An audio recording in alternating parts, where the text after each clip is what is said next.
Hello friends, welcome to EPG Pathshala. I am Dr. Hanif Qureshi, IPS. Presently I am Commissioner of Police in Faridabad, Haryana. We are discussing problems of internal security management. And in this module, we look at the evolution of extremism in India.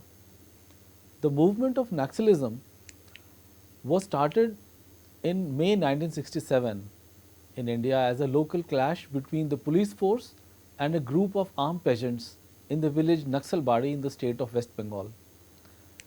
However, the movement claims to have begun much before that, and the communist leaders relate incidents of rural and tribal uprisings against landlords and other powerful groups, some even before independence in 1947. The movement also draws inspiration from international events, especially of China and Russia. By 2005, the movement had taken at least 669 lives in India, and this figure includes 153 police personnel in 1594 incidents until 2005. In India, there are several groups which support and espouse Maoist and Naxal ideologies. There are differences among groups, as some groups do not believe in democracy and parliament, while others have joined the political process by forming political parties which actually contest elections. After completing this module, you will be able to 1. Understand the problems and issues being faced by tribals and other rural areas, poor in the rural areas. 2. Understand the historical events which indirectly had an impact on Naxalism. 3. Determine the significance of the Naxalbari event of 1967 and the subsequent growth of the Naxal movement. Fourth, trace the development of various communist oriented groups in India. Fifth, appreciate the international contours associated with the Naxal movement in India. Let us look at the problems of tribals and the historical context of Naxalism as it originated in India. As you know, the tribals mostly live in the hilly and forest regions of India, and they have been doing that for times immemorial. They have a deep relationship with forests and their native lands. Numerous changes, such as the advent of individual ownership of land during the British times, land alienation, and poverty, have left the tribals in a pitiable condition. In this section, we will look at the problems which are faced by them and the influence of these uprisings on Naxalism. Let us look at the changing patterns of tribal administration first. During the British rule, the tribal areas were classified as excluded or partially excluded areas. The ordinary legislation which obtained in India throughout its length and breadth did not apply to these special areas. Of course, unless the governor of the state specifically directed that certain legislation or certain amended legislation would apply to them. Therefore, special rules were made for these areas for peace and good governance. And as a consequence, the traditional system of governance in tribal areas was preserved, and they had a measure of autonomy. They could do what they wanted as far as the governance was concerned. Later on, when the idea of individual property ownership of land came and other natural resources, the individual ownership question came. That was introduced by the British in the forest areas. Now, the Indian Forest Act of 1878, which was specially enacted, it ensured that the state had absolute rights and ownership over forest land, and the Land Acquisition Act 1894 was enacted, which ensured that there was no let or hindrance in the way of the government if it wanted to acquire land for a public purpose. The principle of eminent domain was established. So, what is eminent domain? Eminent domain gives authority to the state to control all property. So, it makes the state owner of all property. This eminent domain concept is in contradiction with the belief of the tribal people who had a spiritual relationship with their land. The people not only survived off the land, but they also considered land as an important part of their social and spiritual world. The proclamation of states' authority over land was therefore not easily accepted by tribal communities. The tribals revolted in many places and they launched agitations to retain control over their lands. These agitations resulted in and led to rebellion in several tribal belts, and stiff resistance was put up before the government functionaries, those who tried to enter the forest lands. The British administrators, they were forced to pass legislations such as the Chota Nagpur Tenancy Act or the Central Province Land Alienation Bill in 1916, which aimed at restricting alienation of land from Adivasis or tribals to non-Adivasis. In independent India, the system of governance of the tribal areas was only partially modified. The excluded and partially excluded areas, they were included in the 5th scheduled areas under the Constitution of India. The executive powers of the state also extended to the scheduled areas. The Land Acquisition Act, which was enacted by the British, is mostly used today also, except some minor amendments. This act has been used frequently to acquire land for a public purpose. Now, what is a public purpose is not legally defined, and the decision to whether a public purpose is really public or not, that lies with the government. The newly independent India needed land for building of infrastructure projects, and therefore huge tracts of land were acquired for dams, power plants and roads, and mostly it was done in tribal areas. After independence, the policy of the government stressed the need to recognize tribal rights over land and forest, which was their original plan, because their autonomy had to be preserved. It was also decided to let them develop along the lines of their own genius, preserving their autonomy. However, in reality, tribal communities faced increasing pressure to get alienated from their traditional rights over natural resources like land, forest and rivers. So, here we see a contradiction that on one hand the Government of India recognizes their rights over the natural resources, but in actual practice we see that lot of land alienation has taken place, especially in the tribal areas of India. And therefore, it is true that there has been a displacement of tribal people for mining and infrastructure projects, for establishment of special economic zones or over alienation of the forest land for commercial use. The estimates of the numbers of those displaced over the history of independent India range from 20 million to 60 million people. These numbers are certainly very large, and government and scholars have accepted that tribals have been affected by displacement and they have been inadequately compensated and not properly rehabilitated. If one looks at some of the big irrigation or power projects, the failure becomes very visible. Look at the case of the massive Narmada irrigation and power project in Western India. There the people who suffered mostly belong to the scheduled tribes. The exact data of the people is difficult to find, but there are some independent estimates. It has been estimated that about 2 crore people have been affected as a result of this displacement. Some figures have also put this figure at 5 crores.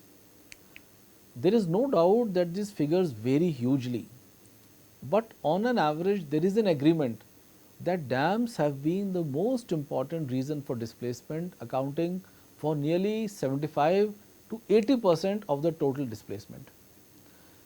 This suggests that nearly 2 to 4 crores individuals have been displaced due to dams alone, and it is estimated that only about 1/4 of them have been adequately rehabilitated. Therefore, there are a large number of people who have yet to be rehabilitated, and the proportion of these people are mostly tribals. Therefore, the issues of tribals have to be tackled with empathy. The economic conditions of the scheduled tribes as well as the scheduled castes remain worrisome even decades after independence. For instance, while 40% of the general population lives below poverty, 58% of the SCs and 94% of the STs live in poverty according to the Planning Commission's report. In spite of having constitutional provisions like protective discrimination and reservations, on most developmental indicators like health and literacy, tribal communities continue to lag behind. So, that is a fact. Now, Naxalism in the present form has been linked to the 1967 event in Laksanbari, but it has also been linked to the historical events going back much earlier. So, if we look into the historical context of Naxalism, we see that it has been linked to many peasant and tribal uprisings in India throughout history. These struggles include not only the Naxalbari struggle, but also movements in the Debra Gopi Ballabpur in West Bengal, Musahari in Bihar, Khedi Lakhimpur in Uttar Pradesh, and district Srikakulam in Andhra Pradesh.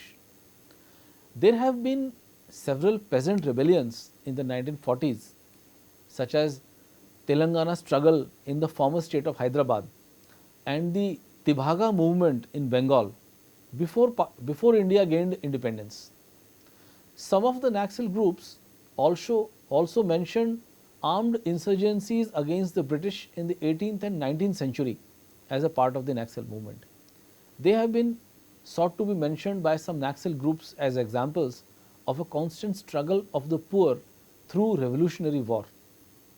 Thus, some Naxalite theoreticians look at the history of revolutionary and guerrilla people's war in the Indian subcontinent as a continuation of Naxal struggle.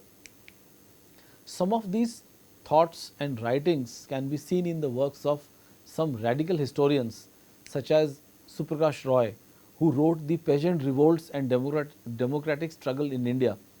It was written 1 year before the Naxalbari event in 1967. And other works such as Suniti Kumar Ghosh's The Indian Big Bourgeois and T. Nagi Reddy's India Mortgaged. They have recounted the history of all these peasant struggles, and they have sought to equate elite nationalism as the class enemy of the oppressed and the exploited. The history of the communist movement in India is not very old. One of the first communist movements in India was the rise and fall of the Telangana movement in 1946. In fact, that was the first major effort by the Communist Party leadership to learn from the experience of the Chinese Revolution. But over time, Telangana movement developed into different lines of thinking. The first line of thinking was promoted by Ranadive and his followers. They did not consider the Chinese Revolution as significant. They advocated the simultaneous accomplishment of the democratic and the socialist revolutions. Ranadive drew inspiration from Stalin and denounced Mao as a dictator. That was the first line. The second line, mainly professed by the so-called Andhra Secretariat, they looked towards the Chinese experiences and followed the path of the violent struggle meant to overthrow the government. This was propagated by teachings of Mao Zedong. The third line followed a more centrist philosophy, and it advocated parliamentary democracy. This approach was put forward by Ajay Ghosh and Dange, who formed the Communist Party of India and later decided to contest elections. The first government by the Communist Party was formed in Kerala in 1957. Though this government proved short-lived, communist philosophy continued to evolve in India. Following the India-China war, the party split into two during 1964. One of them was the Communist Party of India, the CPI, which preached the theory of peaceful struggle to achieve socialism and rejected capitalist development. The second party was the CPI-M, the Marxist. They adopted a more centrist line. There were some more differences between these two. There was enough common ground on ideological and tactical issues. The parties fought elections and they were able to form the United Front government in West Bengal. Now let us look at the Naxalbari event. The event of Naxalism in India has been occasionally and mostly linked with the left-wing poor peasant uprising in 1957 in the village Naxalbari. This is a village or a community development block in northern part of West Bengal under Siliguri subdivision of Darjeeling district. The Naxalbari incident was preceded by the demand of the local peasants to crop a particular piece of land.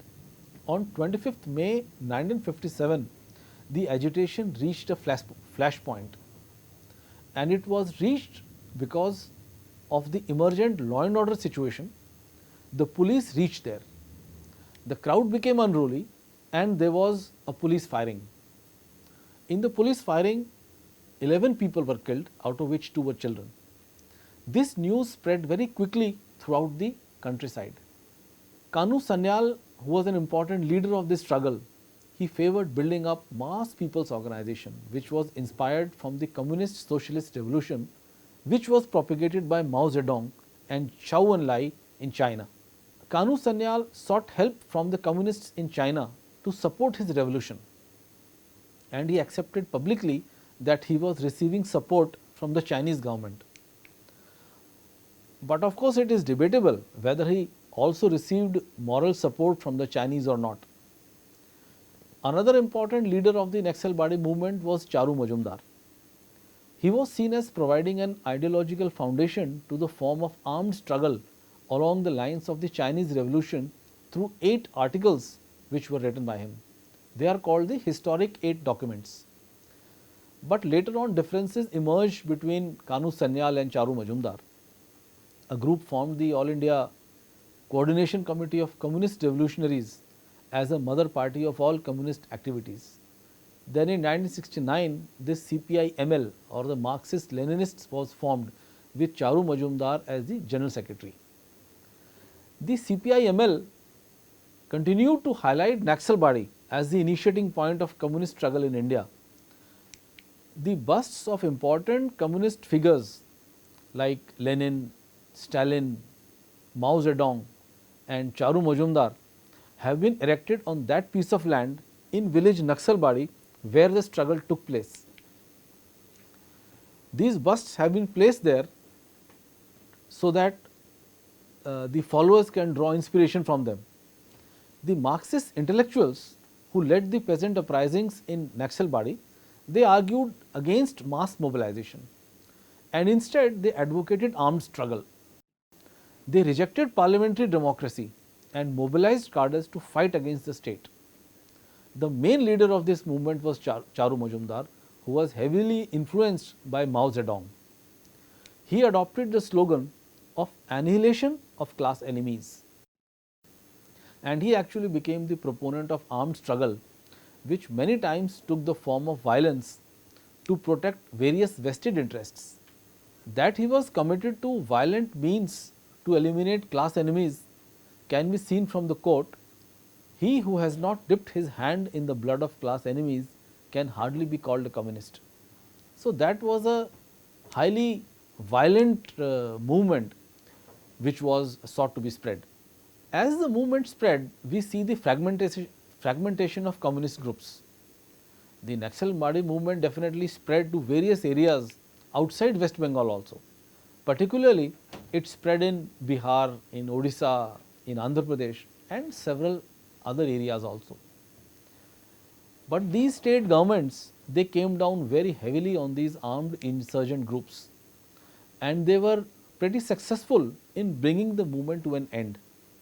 The movement was almost dead even before the death of Majumdar in police custody in 1972. But there were few leaders who escaped, who survived and who made efforts to regroup and unite the remaining fragments. But there were ideological differences between them, and therefore the groups were never fully unified.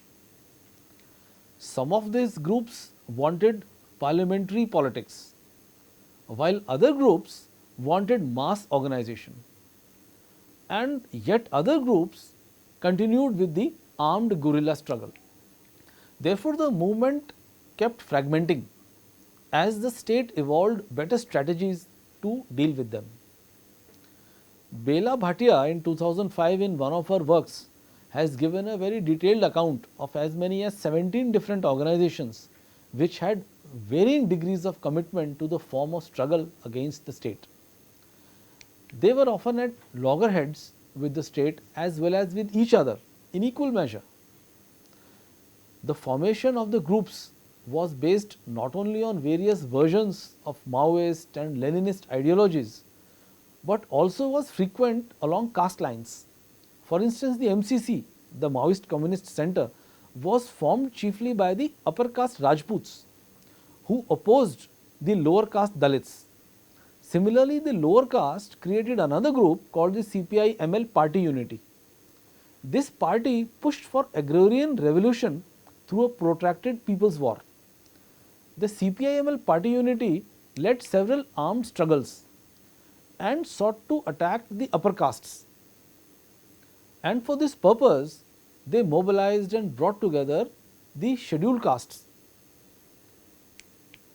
Now, as the Naxalite movement spread, a party congress was held by CPI-ML Party Unity in 1987, where they encouraged formation of armed squads.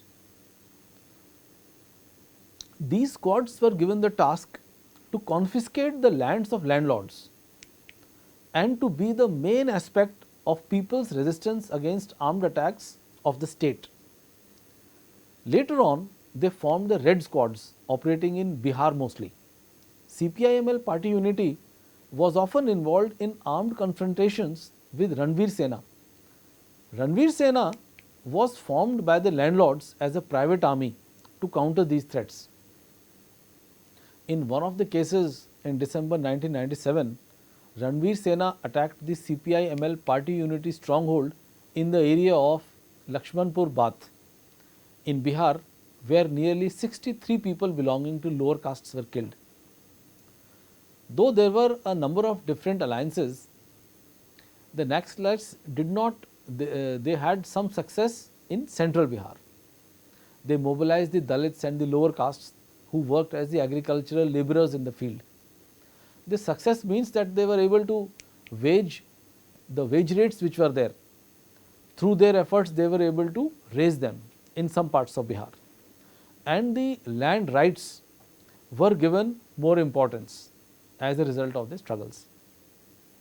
But as the movement gained success, many of the Naxalites inducted high caste people in their militias to gain more power. This diluted the earlier stance of fighting for the rights of the poor and the landless. Somewhat similar success of the Naxalites was seen in Andhra Pradesh. Initially, the Naxalites formed groups of the forest dwellers for cultivation in reserve forests. These groups were able to achieve some increase in the payment for picking tendu leaf. This tendu leaf is used for making bidis, which are the country cigarettes. The Naxalites were also successful to an extent in curbing the corrupt practices of headmen and patwaris. These patwaris are the lowest level of revenue officials and they frequently indulge in corruption. And the tendu leaf workers were able to curb their corrupt activities. So, there was a limited success. According to one report by Bal Gopal, the Naxalites mainly operated through mass organization of people. Mostly they were agricultural laborers, students and youth. This can be considered to be the first phase of the Naxalite movement, when they were able to mobilize the masses and achieve to a limited extent a measure of consolidation. But then Andhra Pradesh government took a strong and decisive action against the movement, which prompted the Naxalites actually to place increasing reliance on armed squads to fight the police and paramilitary forces and other security forces, and they formed a People's War Group. The PWG banner was used to mobilize all these groups. So, this strategy meant that the fight with the police became more important. The struggle for the rights of the people and social conditions, that was relegated to the background. The resulting violence then ended up hurting the same rural and tribal poor who were intended to be the beneficiaries of the movement in the first place. The support of the rural masses therefore started dwindling away, as the mindless violence often affected the intended beneficiaries. The rural people definitely wanted some relief from the corrupt patwaris and also from the village headmen who misused the tendu leaf practices and the trade. But when they were faced with violence, their support for the Naxalite cause, especially the violent activities, reduced. But the people who were opposed, the people who wanted to pursue the violent agenda, for them the Andhra Pradesh government constituted a special unit which they called greyhounds. The combined strength of government policies which were meant to benefit the poor people and the strong police action through greyhounds, this weakened the Naxals greatly in Andhra Pradesh. The greyhounds operated in squads which were very similar to Naxal squads in their organization and operated using similar methods.